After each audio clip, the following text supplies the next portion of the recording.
Hello, and welcome to another reading. Welcome to more messages from me. I am Simone or Sai, and yeah, I'm excited to go ahead and tap in. As you can see from the title, we are doing some channeling, sharing some messages in regards to the full blood Virgo moon tomorrow, as I am recording and posting this Tuesday, March 2nd. And the blood moon is tomorrow, March 3rd, at 333 or somewhere around those times for different people. And we are very excited. I feel like people are very, very excited about this cosmic planetary transit. Like, people that I wouldn't even expect to be talking about it are talking about it. And you can go on any, social media site, X/Twitter, TikTok, YouTube. So many people are talking about this full moon, eclipse season, right? Again, it being on the 3rd at 333, it's a blood moon, and everybody's talking about it, and there's so many ways to dive into it and to break it down and analyze it and dissect it. Side message for a lot of people, this is a time where, maybe for the remainder of the year, other parts of the year, it's very hard for you to remember your dreams, or mainly remember your dreams, let alone be able to remember and dissect them and receive messages from them. I feel that at this time, your dreams are very potent, very powerful, and you're going to be able to remember them. I see you kind of waking up, and like for the first 15 minutes of waking up from these potent dreams, it almost feels like you're still kind of in that space, in that realm. Kind of takes a minute to come back to. So this is a great time for dream journaling and dream dissecting. Okay, so a lot of people breaking down this transit. I am joining in on that. Okay, and I didn't expect to. The call to share a message came on this morning, and I thought I was just going to get on here and pull cards and see what comes out. But we actually have a direction that we're getting into, that we're gonna focus on. So past few days mainly, but definitely weeks, the conversation of feelings and the place that they hold in our life, in our society, that conversation has been coming up a lot. And I'm now seeing that it's tying into this whole eclipse, because this eclipse is tying back into the eclipse with the Pisces full moon back in September. And the nodes will be shifting from Pisces, Virgo to Leo and Aquarius. Okay. So we just have like a lot of Pisces, Virgo energy. And what I'm realizing is the conversation of feelings, it ties into this whole energy that we're in this blood moon tomorrow, and this current eclipse season, the continuation, the finale of the eclipse season late last year. So I just have, that's what I'm looking down at, some notes, okay, that I want to share. And I also have a card here, a tarot card that ties into the notes. So I'm going to keep this short, honestly, and just get to the point, and those that are able to receive it will receive it. Okay. So I was thinking earlier about how feelings are largely like destinations, or how we can see them as destinations, right? It's like the same way you hope to travel somewhere, the same way you hope to get to somewhere, the same way you hope to get from point A to point B safely with no issues. We kind of have that with feelings, right? We hope, we intend to have a day where we're only feeling happy. We hope, we intend to have a day where We're feeling grateful. We hope to intend to get out of feeling annoyed, hurt, disappointed, right? It's feelings are like points, okay, different, and we can be at different points at different times. And when we're at one point, we might want to be at another point, right? Or when we're at one point, we want to stay here forever. We don't want to move to other points, right? When we're feeling happiness, no one's in a rush to get to sadness, to get to embarrassment, to get to shame, to get to guilt, right? Like no one's in a rush to feel those things. We want to stay in happiness for a long time. Some people, because they're so programmed to feel guilt and shame, when they are feeling a little bit of happiness, they might be running to or trying to hurry up and get back to that guilt and shame destination.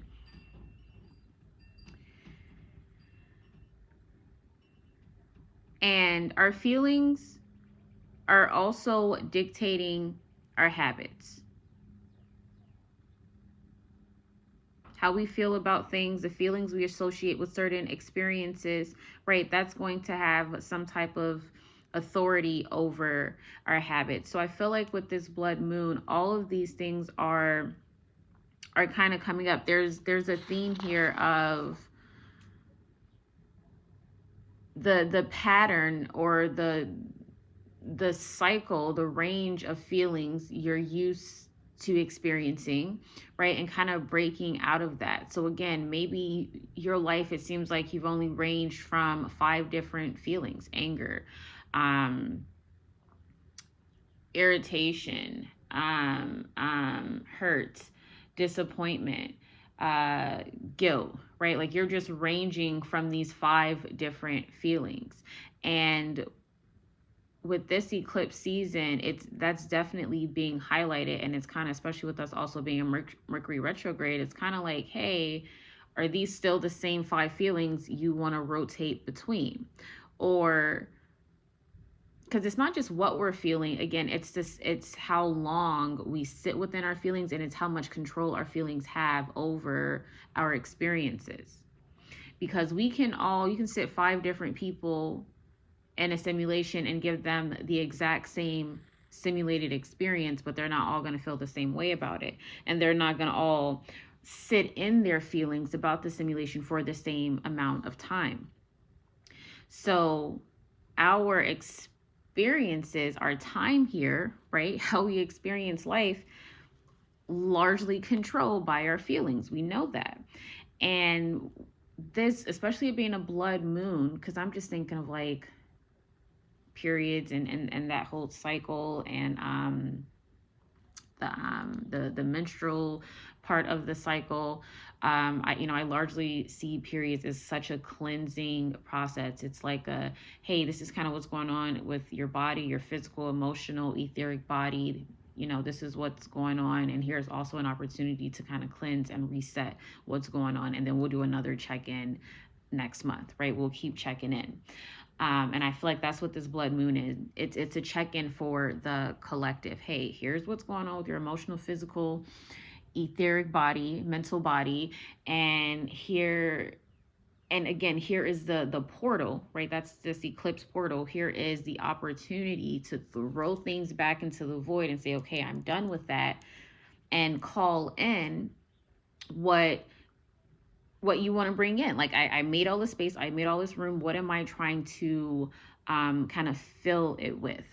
That's why affirmations will be really important at this time, right? Really affirming how it is you want to feel. Again, the different feelings you want to range between, right? And let's try to, it's like some type of upside down pyramid, like with the feelings and its frequencies. Let's try to get up there. Let's try to feel some higher frequencies, feelings, levels of feelings here. So again, affirmations, how you want to feel, what you want to experience.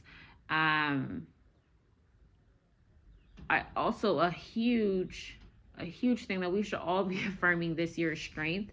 The strength to overcome things, the strength to deal with things, the strength to maintain things, the strength to obtain things, the strength to be a support system for yourself, the strength to be a support system to others.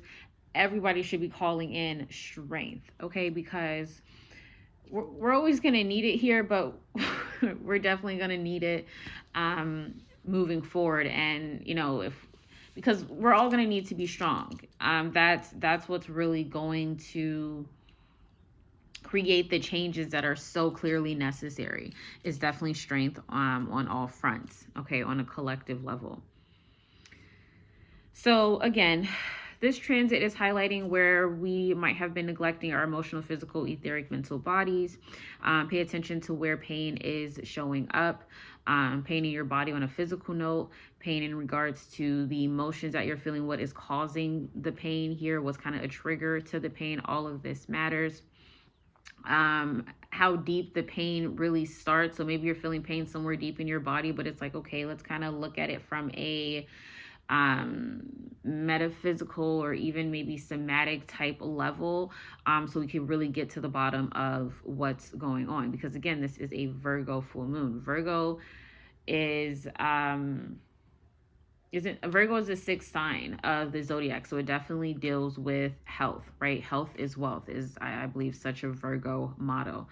So we definitely should be kind of checking in with the health of us.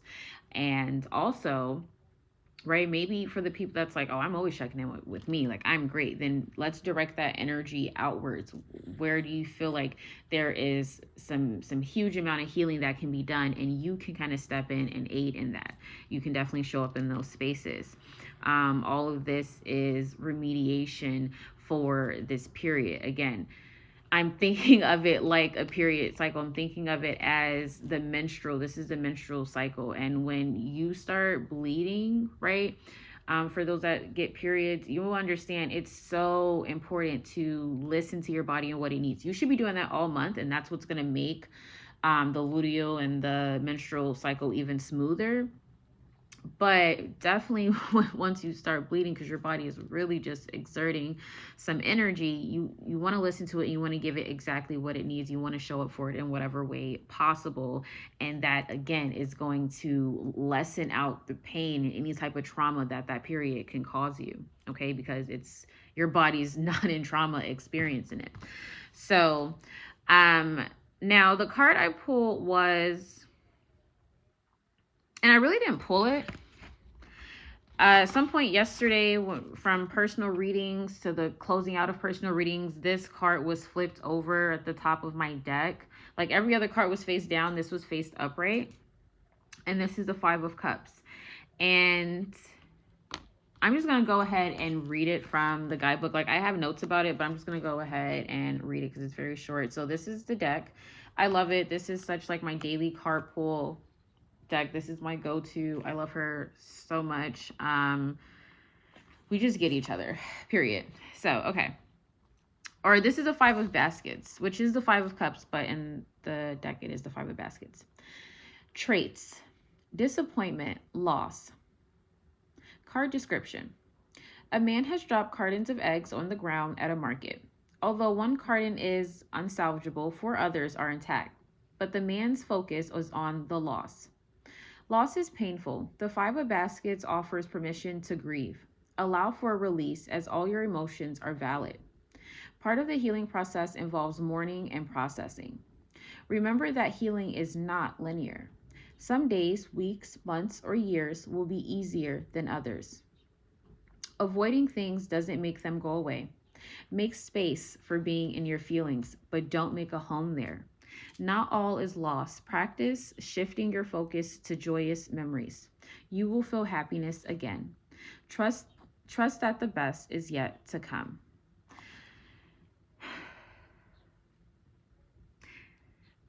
Make space. No, avoiding things doesn't make them go away. And that is what the finale of this kind of eclipse, I think it's the finale. I might be wrong, but I think it's kind of wrapping up last year's eclipse, if I got it correctly. But I hold space if I'm not correct. It's still significant.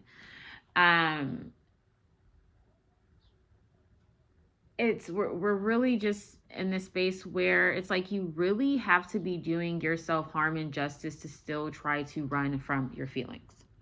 To still be in that space of like, oh, I'm tough, I don't feel things, everything's okay, I'm just gonna push you down and It's not going to be a problem. Like, to still feel and think that way is such self-harm, and I wish for you and I hope for you a breakthrough in regards to that as smoothly as possible under this full moon, because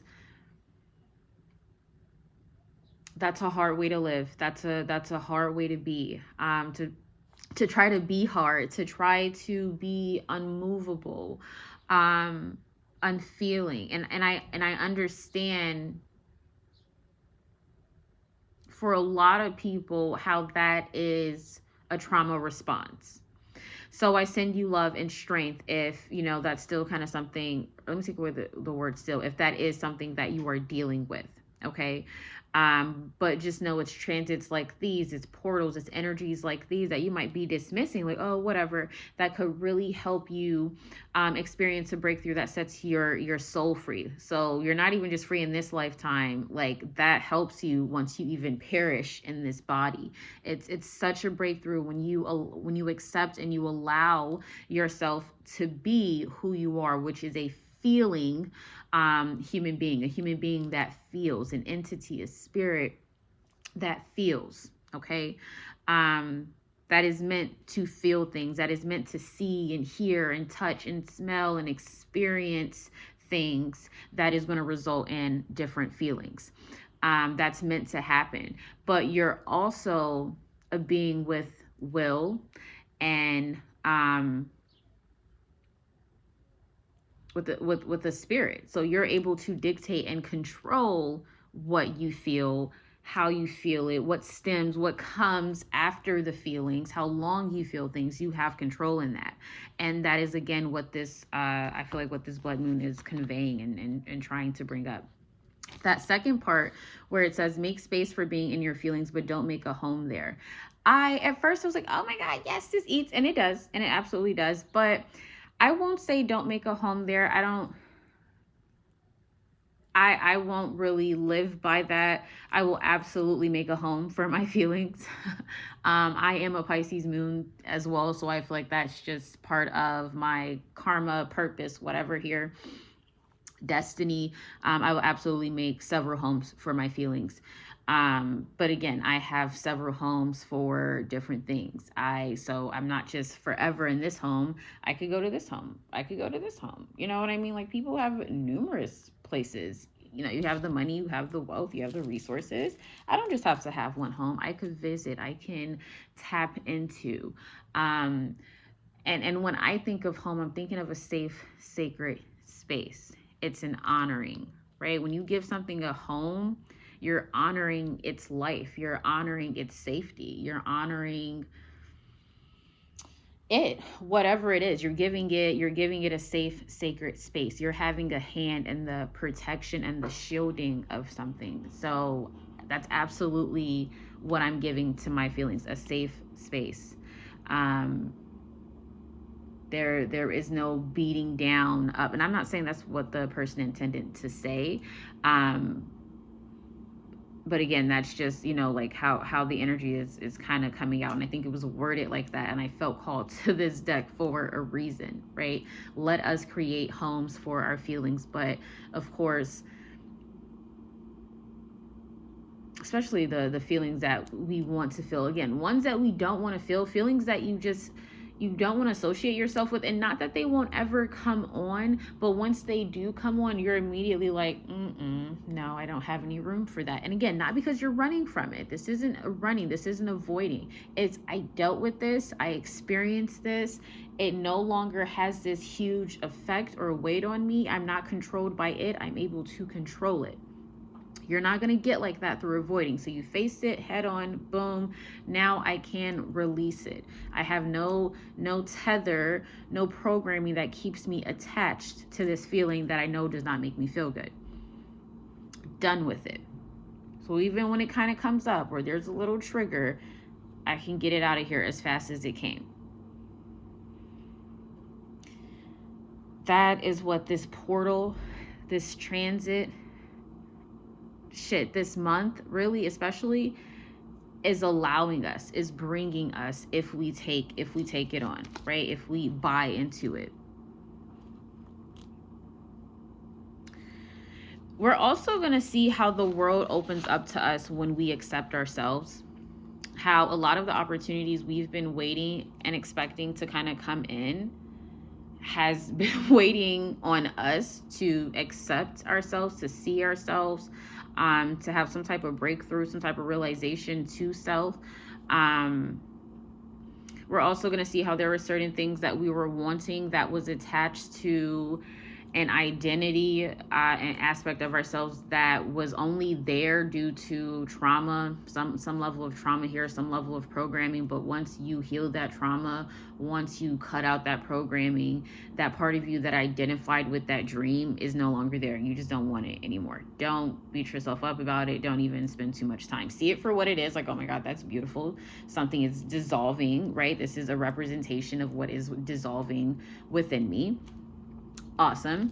And look forward, look north towards what it is you actually want, now that the true parts of you, the parts of you that was always within, the parts of you that are always going to be there, right? The parts of you that wasn't conjured up by other people's shit or whatever. Now you can focus on the dreams of those parts of you, the goals of those aspects and parts of you. Okay. A huge message that's coming out that's loud and clear this eclipse season / Mercury retrograde here. We're tying in all the transits that's really going on in March. Is be around people that at least try to understand you. It might not be easy. It might not be instant, right? But really pay attention to the people that are at least trying to see where you're coming from, trying to learn more about you, and not in like no weird type of way. Be discerning. But people that's not just gonna take, oh, you're different or we're different, like, so now, you know, we just have to cut each other off. Those are not those are not really the people you want to be, and the people you really want to be around. I'll say that. Enjoy the experience of understanding yourself. That's something else that this eclipse season is calling on. We're always going to be on this journey of self-discovery, self-realization, self-acceptance, whatever, self-love. So really enjoy the journey, okay? Be able to admit that you're still learning about yourself, and different experiences can call out different parts of yourself that might even be foreign to you, okay? Get out of your own way. Don't reject change. Don't reject growth. Don't assume you know everything. Don't assume you have all the answers, okay? Don't assume that what you know now is final, right? Don't deny the fact that it's loads of information and truth out there that we are not aware of, okay? And be appreciative and grateful when the truth and information comes out and you're able to kind of recalibrate and readjust yourself to it. But that feels like an entirely different message. There's also something, I'm going to go ahead and wrap it up. For the Twin Flame Collective, I see a lot of twins in this space of like, oh my fucking God, why? Why did I get this mission? Why did I get this person? Why? And this eclipse season, I feel like is really just going to highlight the why. Like, and throughout the year, you'll get more of the why behind this person, behind the themes of the journey, of your specific journey. So kind of keep your eyes open. It's good to be curious. You're actually right on track if you're very curious about kind of why you two are connected on this level and at this time and all that's going on. That's a very exciting space and place to be in. So allow the answers to be revealed to you. Allow you to be the one to reveal it to yourself or to your twin, okay? But I'm going to go ahead and wrap it up. I might also share a short later of some affirmations, some good affirmations to affirm during this eclipse season. So I'm going to wrap it up. Sending you love, good energy, good vibes. Happy full blood moon in Virgo. Happy Mercury retrograde. Happy, 19 days until the spring equinox. Happy, happy, happy. Sending you love, good energy, good vibes. And I will catch you in the next one. Bye.